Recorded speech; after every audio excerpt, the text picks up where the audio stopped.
వందే మాత్రం. నేను మీ journalist Navatha. Welcome to our voice. ఇప్పటి వరకు లవ్ జిహాద్, ల్యాండ్ జిహాద్, ఇంకో జిహాద్ రూపంలో ఆడపిల్లలు ఇస్లాంలోకి మారడం చూసాం.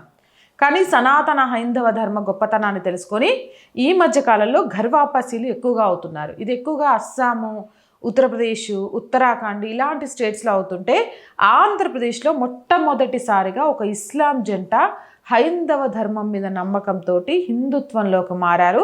ఇది ఇప్పుడు సంచలనంగా మారింది. వైసీపీ నేత భూమాన నేతృత్వంలో ఇది జరిగింది. టీటీడీ మాజీ చైర్మన్, వైసీపీ సీనియర్ నేత భూమాన కరుణాకర్ రెడ్డి ఆధ్వర్యంలో తిరుపతిలో ఆసక్తికర పరిణామం చోటు చేసుకుంది. ముస్లిం మతాన్ని అనుసరిస్తున్న ఒక దంపతులు తిరిగి హిందూ ధర్మాన్ని స్వీకరించడం ప్రాధాన్యత సంతరించుకుంది. ఇక్కడ కనిపిస్తోంది కదా, వాళ్ళే ఆ దంపతులు.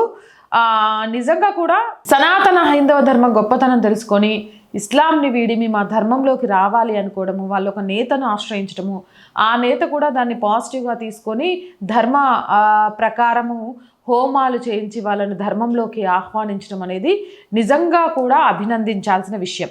భూమాన కరుణాకర్ రెడ్డిపై రాజకీయ ప్రత్యర్థులు తరచుగా మతపరమైన విమర్శలు చేస్తుంటారు. ఆయన నాస్తికుడు, దేవుణ్ణి నమ్మరని, క్రైస్తవ మతానికి చెందినవారని ఇలాంటివి చాలా గుప్పిస్తూ ఉంటారు. వీటన్నిటికీ కూడా ఆయన చేసిన ఈ పని ఒక సమాధానం లాంటిది అని వైసీపీ నేతలు చెప్పుకుంటున్నారు.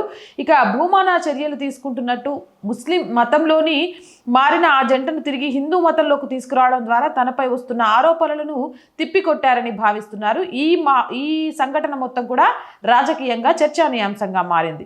తిరుపతికి చెందిన యలమూరి శ్రీనివాసరెడ్డి, పుష్ప దంపతులు ఉపాధి కోసం సౌదీ అరేబియాకు వెళ్ళి దాదాపు 27 సంవత్సరాలు అక్కడే నివసించారు. ఆ సమయంలో వారు ఇస్లాం మతాన్ని స్వీకరించి తమ పేర్లను మార్చుకున్నారు. అది అబ్దుల్లా, అమ్మీనాగా.